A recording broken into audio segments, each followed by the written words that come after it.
Bulgaria کی آجہانی پیشگو بابا وانگا کی 2023 کے لیے پیشن گوئیاں سامنے آ گئی ہیں،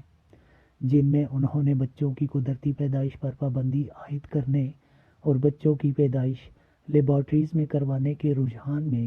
اضافے سمیت کئی پیشن گوئیاں کی ہیں۔ سن 1996 میں لقمہ اجل بننے والی نابینا خاتون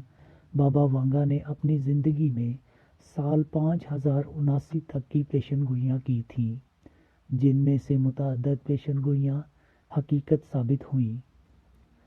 جڑی بوٹیوں کی حکیم اور مذہبی پیشوا بابا وانگا نے 2023 کے حوالے سے دعویٰ کیا تھا کہ زمین پر رہنے والے لوگ خلائی مخلوق کے حملے میں مارے جائیں گے اور یہ حملے بڑے ممالک میں متوقع ہیں۔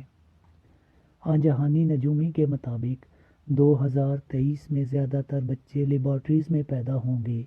اور لوگوں میں بچوں کو لیبارٹریز میں پیدا کرنے کے رجحان میں اضافہ ہوگا، جبکہ لوگ اپنے بچوں کی پیدائش سے قبل ان کے رنگ اور خصوصیات کا بھی انتخاب کر سکیں گے۔ سال 2023 سے متعلق بابا وانگا نے ایک خوفناک دعویٰ یہ بھی کیا تھا کہ اس سال ایک پاور پلانٹ میں بڑا دھماکہ ہوگا جو زہریلے بادل بننے کا باعث بنے گا، جس سے ایشیائی ممالک